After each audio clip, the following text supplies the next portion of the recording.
2004 की है, जनवरी की है, आज से 20 साल पहले की है।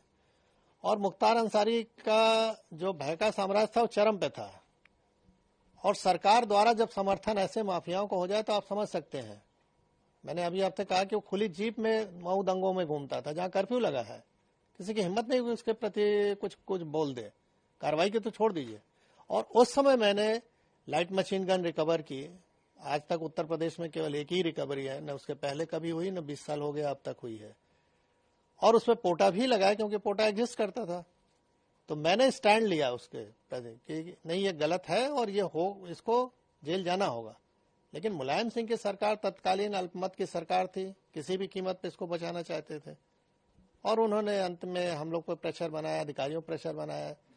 जब कोई नहीं सुना तो आईजी जोन जो थे उनका ट्रांसफर, डीआईजी रेंज का ट्रांसफर, एसएसपी एसटीएफ हमारे थे उनका ट्रांसफर, और अंत में ऐसा माहौल बनाया गया कि मुझे भी रिजाइन करना पड़ा 15 दिन बाद ही। लेकिन मैंने रेजिग्नेशन में लिखा और जनता के सामने इस चीज को रखा आप लोग के माध्यम से कि देखिए, जनता पॉलिटिकल सिस्टम में आप ही ने चुना है इस सरकार को, और किस तरह की ये सरकारें चल रही हैं कि जो माफियाओं के निर्देश पे काम कर रही हैं। हम लोग चुन के आते हैं, सेलेक्ट होते हैं, नहीं जब तो बोला जाता है कि आप पब्लिक सर्वेंट हैं। आम बोलचाल की भाषा में हम कहते हैं गवर्नमेंट सर्वेंट है, और हो गए हम पार्टी के एजेंट अगर काम करें जिस तरह से वो कह रहे हैं। तो ये गिरावट की स्थिति बहुत ही खतरनाक थी। धीरे धीरे इस पर लगाम लगा है। न्यायालय में अब निर्णय आने लगे हैं जो कभी नहीं आते थे, दशकों तक, 2-2 दशक तक नहीं आए, अब आ रहे हैं 3-3 दशक के बाद। तो स्थिति बदली है, नो डाउट, और उसका नतीजा आप लोग देख रहे हैं कि अपराध में कुछ भी हो रहा है। सर, क्या लगता है उस समय कितनी बड़ी चुनौतीपूर्ण रही कार्रवाई जो मुख्तार अंसारी पे आपने की, और आज जिस तरह से आपने कहा न्यायालय में निर्णय आ रहे हैं, कानून व्यवस्था जिस तरह से है, उस समय अगर वो ऐसा रहता तो क्या उस समय मुख्तार अंसारी पे कार्रवाई हो सकती थी? नहीं, स्वाभाविक है। अगर शासन प्रशासन, हम तो किसी सपोर्ट की भी उम्मीद नहीं करते थे, हम तो अपने दम पे रिकवर किया, मैंने अपनी टीम के साथ। तो हमको सपोर्ट की जरूरत नहीं है, हमको तो हम ड्यूटी है मेरी, हम कोई मेहरबानी नहीं कर रहे थे किसी पे।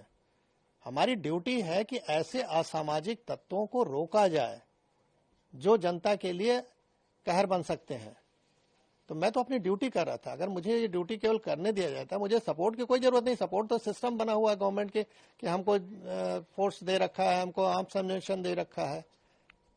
तो हम तो अपना ड्यूटी अगर खाली निभा दें ईमानदारी से तो जनता को अपने आप राहत मिल जाए। कहावत है कि पुलिस अगर चाहे तो पत्ता नहीं खड़क सकता, ये हकीकत है। मैंने एज ए डिप्टी एसपी, बहुत छोटा पद था, बड़ा पद नहीं था, लेकिन जहां भी रहता था 3 से 4 थाना क्षेत्र जो भी मेरे अंडर में रहे, उसमें किसी की हिम्मत नहीं है, मजाल नहीं थी कि कोई माफिया आके इंटरफेयर कर ले और कुछ वारदात कर ले, क्योंकि उसको मालूम था कि इस अधिकारी के मत्थे चढ़ गए तो हमारी जान जानी है, हम बचेंगे नहीं। आपकी कार्रवाई के बाद फिर आप पे दबाव बनाया गया? वही के दबाव नहीं बनाया गया होता तो मैं इतनी अच्छी नौकरी क्यों छोड़ता भाई। जब मुझे लगा कि मैं अब कुछ नहीं कर सकता इन लोगों के सामने, तो कम से कम बाहर आके जनता को तो बताऊं कि हो क्या रहा है। शायद अगर हम नौकरी में रहे होते तो ये पक्ष कोई देख ही नहीं पाता कि किस तरह का दबाव बनता है। तो आज मैं जीता जागता उदाहरण हूं कि इस तरह की सरकार अगर रहे चले तो कैसे आप जनता को रिलीफ पहुंचाओगे। अगर सरकार सही नहीं चले तो अधिकारी काम नहीं कर सकता है। तो मैं बाहर आके इस चीज को रखा, जान जोखिम पर अपने डाला, परिवार की जान जोखिम में डाला। स्वाभाविक है कि अच्छी नौकरी के बाद हम कहीं अगर नौकरी प्राइवेट भी ज्वाइन करने तो इनके कॉल चले जाते थे कि इनको निकालिए अपने यहाँ से। किराए का मकान नहीं मिलता था, रात में सामान कहीं लेके रख दिया तो सवेरे वहां से खाली करना पड़ता था। तो ये सब चीजें देखी, लेकिन अब उस पर ज्यादा नहीं बोलना है। हाँ, ये है कि जो जैसा करता है वैसा उसको भोगना पड़ता है। ऊपर वाले के यहाँ देर है, अंधेर नहीं है। 20 साल का समय लगा, लेकिन वो अपनी मौत मरा। जो डर दूसरों पे कायम किया था वो डर उस पर हावी हो गया और अंत में हार्ट अटैक से उसकी मृत्यु हुई।